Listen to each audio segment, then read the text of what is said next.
Hi everyone, my name is Ellen. I teach English language learners in Norman, and I just wanted to share a very quick and very easy newcomer lesson that you can try in your classroom with something you might already have. So this is Go Fish and how we can use Go Fish to really increase our students' language acquisition skills, in particular speaking and listening. So I just picked up this deck of Go Fish cards at the Dollar Tree. My kids really love it. My newcomers really get a lot out of it. And I'm just going to share a few ideas with you on how you can use Go Fish or other games in your classroom to really help your language learners, in particular your newcomers. So I should start by saying that I teach pre-K through second grade. However, I'm going to guess that some of your older students might also enjoy this game because it's a way to sort of break the ice and really ease the tension of trying to use your new language skills in the classroom.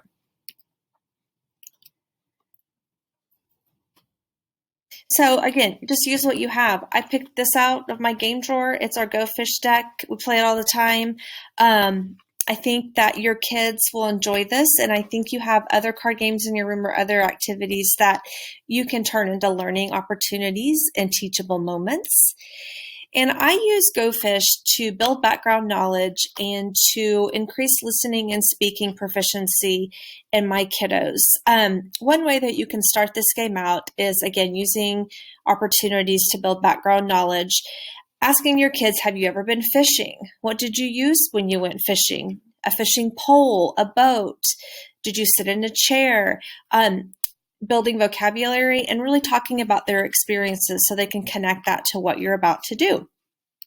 This is just our anchor chart that we break out each and every time before we play.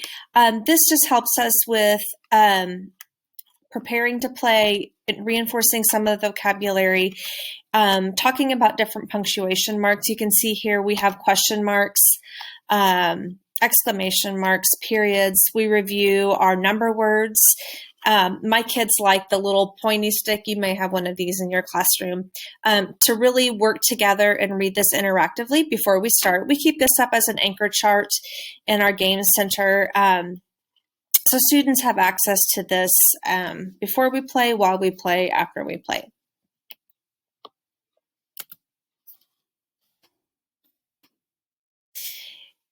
You might be wondering, well, how am I going to connect this to standards? So if you're really crafty, you can connect this to we to can do descriptors. And I put my lesson objective here as students will use academic games to increase oral language skills.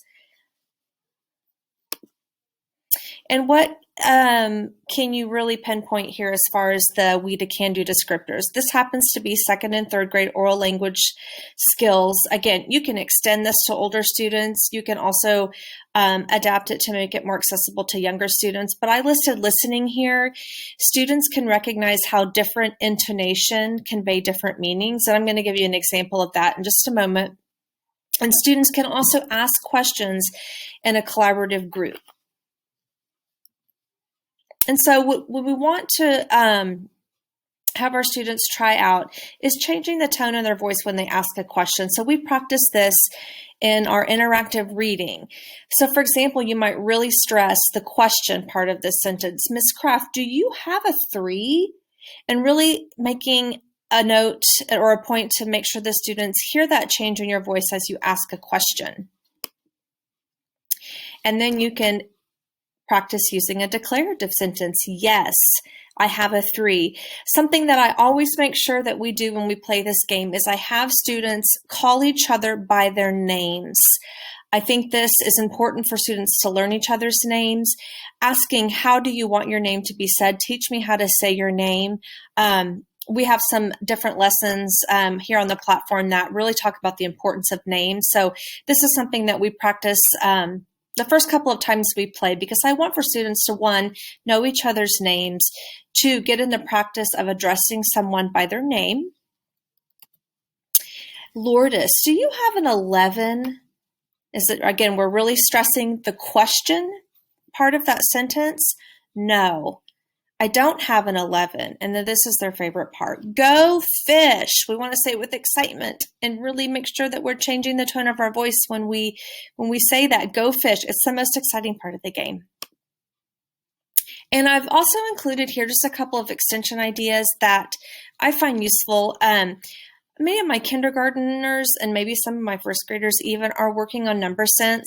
So we use this game to practice our number recognition, our one-to-one correspondence, and even ordering numbers. You can use these cards for other things. And maybe sort of a higher level skill and maybe more advanced in your newcomers. It's really talking about article and noun agreement. Do you have an 11? Do you have a 7? Really stressing that. Again, providing that written piece through interactive reading really helps them to visualize that and then to, again, practice it throughout the game. And that interactive reading that I showed you earlier is an important piece of the game. And I cannot stress this enough. Don't underestimate the power that game playing can have on English language development. I know probably you feel the same way as me. This year's been kind of different, a little bit stressful. There's nothing better than a game to sort of ease that stress and to take away that sort of heavy academic feel of our teaching practice. And really, I think it builds community, builds relationship with your students as they practice their English language speaking and listening skills.